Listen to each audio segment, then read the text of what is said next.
శ్రీలంక ప్లేయర్స్కి ఎక్కడో ఐపీఎల్ మీద కోపం ఉంది.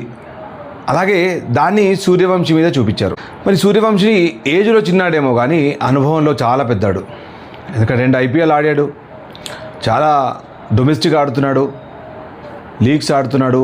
సో T20 లోపల అదరగొడుతున్నాడు. సో కానీ ఎందుకో శ్రీలంకకి వన్డే జట్టు లోపల ప్రియాంశ్ ఆర్యతో వైభవ్ సూర్యవంశీని ఓపెనింగ్ చేయడం నాకెందుకో కొద్దిగా ఇబ్బందిగా అనిపించింది. ఎందుకంటే అతను T20 చక్కగా ఆడుతున్నాడు. సో ఇండియన్ T20 జట్టులోకి సెలెక్ట్ అయ్యాడు.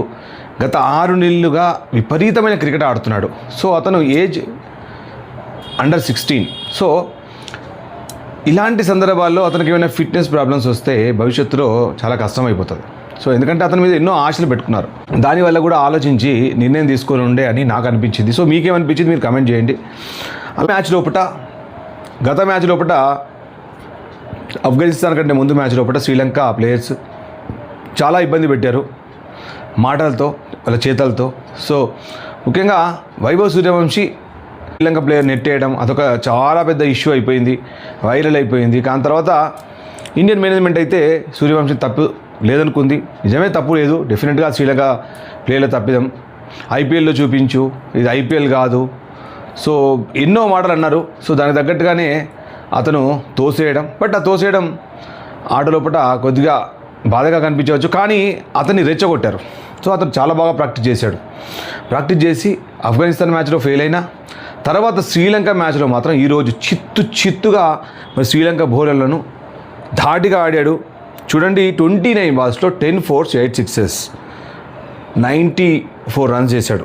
So 6 runs short of 100, but no problem. అతనికి 100s తోటి ఎప్పుడు కూడా అతను పెద్దగా ఆలోచన చేయడు. సో ఐపీఎల్లో కూడా ఎన్నోసారి 97 90 96 ఇలా అవుట్ అయినా కానీ అతను చాలా కామ్గానే వెళ్ళిపోతాడు. ఎవరిని కూడా నిందించడు, తన గురించి తనే ఆలోచించుకుంటాడు. అసలు తను ఎక్కడ తప్పు చేశాడని ఆలోచించుకుంటాడు. షార్ట్ బాల్స్ని ఫేస్ చేస్తూ అవుట్ అవ్వడం మనం చూసాం సూర్యవంశీని. కానీ సూర్యవంశీని రెచ్చగొట్టినందుకు శ్రీలంక ఏ జట్టు మూల్యం చెల్లించుకుంది. అలాగే సూర్యవంశీలోంచి ఒక అద్భుతమైన ఆటగాడు బయటకు వచ్చేసాడు.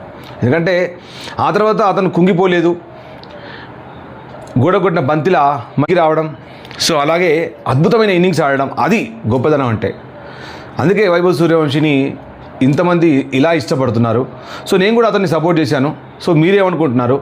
సో శ్రీలంక ఏ ప్లేయర్ చేసిన దానికి అటు శ్రీలంక ఏ మూల్యం చెల్లించుకున్నా మనకు మాత్రం ఒక మంచి ప్లేయర్ని, ఒక స్థిరత్వాన్ని ఇచ్చే ప్లేయర్ని, మనకు ముఖ్యంగా వైట్ బాల్కి సంబంధించి ఒక అద్భుతమైన ప్లేయర్ని అందించారు. So thanks to Vaibhav Suryavanshi. అలాగే తిలక్ వర్మ క్యాప్టెన్ ఇన్నింగ్స్